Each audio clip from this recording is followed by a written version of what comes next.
Salut les chers amis de notre chaîne Apprendre le français avec Fatima Ahmed. Restez toujours fidèles et soyez les bienvenus. Donc, notre séance d'aujourd'hui, nous allons travailler le nom propre et le nom commun. Commençons. Donc, la première des choses, nous allons définir le nom. Le nom, appelé aussi substantif, est un mot variable, c'est-à-dire qu'on peut changer. D'ordinaire, il est accompagné d'un déterminant qui renseigne sur le genre et le nombre. C'est quoi le genre? On l'a déjà fait. C'est le masculin et le féminin. Et le nombre, c'est le singulier et le pluriel. Par exemple, on a un serveur masculin singulier, une serveuse féminin singulier, des serveurs masculin pluriel, des serveuses féminin pluriel. Donc, comme vous voyez, le nom, il est variable. D'accord? Alors, on distingue entre deux types de noms. Alors, on a les noms communs et les noms propres. Commençons tout d'abord par le nom commun. Le nom commun commence par une lettre minuscule. Il commence par une lettre minuscule. Il est presque toujours accompagné d'un déterminant. Nous allons voir après ce que c'est que les déterminants. C'est comme on a travaillé déjà les articles définis et indéfinis. Ils sont des déterminants. Le nom commun donne son genre et son nombre au déterminant ou à l'adjectif qui l'accompagne. C'est-à-dire que obligatoirement, il s'accorde en genre et en nombre avec le nom commun. Le nom commun désigne un objet, une personne, un animal, un sentiment ou un lieu. Comme on a dans ces exemples-là, la chaise, c'est un nom commun qui désigne un objet.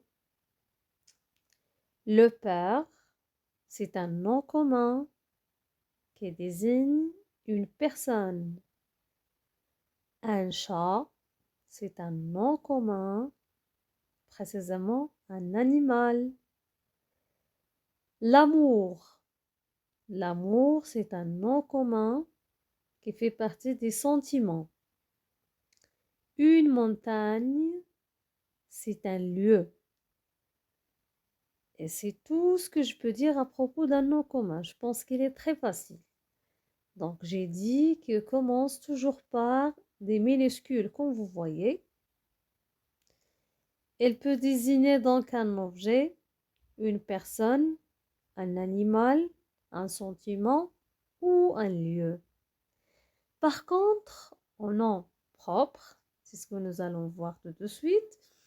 Donc, le nom propre, il commence par une lettre majuscule. Donc, c'est tout à fait le contraire du nom commun. Le nom propre, obligatoirement, donc il commence par une lettre majuscule. Qu'est-ce que ça veut dire un nom propre? Si le nom qu'on donne à une personne, un personnage, un lieu précis ou une notion. Par exemple, Paul. Paul, c'est un nom propre d'une personne. Par exemple, je dirais Fatima. Fatima, donc, c'est le nom d'une personne. On a un personnage. Je vous écris ici comme exemple Tintin. Je ne sais pas si vous connaissez l'histoire de Tintin et Milou. Alors, mais Tintin, donc, il a joué le rôle d'un personnage dans cette histoire. Ou bien, c'était le nom d'un personnage principal dans l'histoire de Tintin et Milou. On a un personnage, c'est déjà dit, pardon, un lieu. J'ai écrit ici Maroc. Je peux dire aussi Rabat, Marrakech, Tanger. Alors, ce sont des lieux précis ou une notion.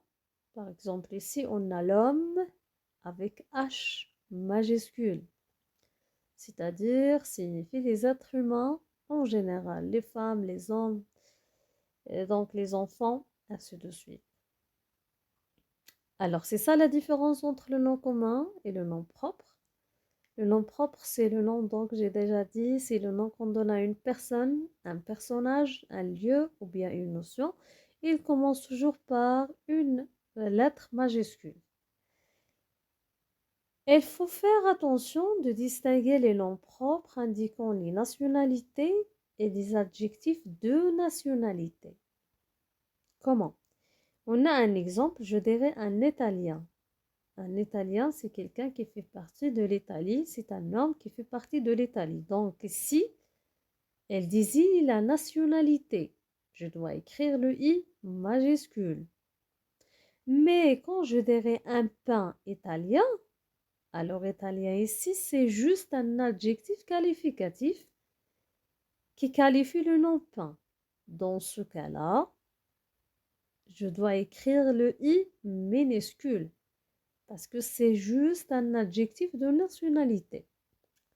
Je dirais je suis marocaine. Je suis marocaine. Donc marocaine, je ne vais pas écrire le M majuscule, non. C'est juste le M minuscule. Parce que c'est juste, comme j'ai déjà dit, un adjectif. Je dirais aussi, c'est un français. Alors français, je dois écrire le F majuscule. Mais si je dirais j'aime la langue française, française, c'est un adjectif. Donc, je ne vais pas écrire le F majuscule, tout simplement, je le garde minuscule. Donc, notre leçon s'est terminée ici. À la prochaine, Inch'Allah. Si vous avez des propositions, pourquoi pas, je vais essayer donc vous devez répondre. Au revoir.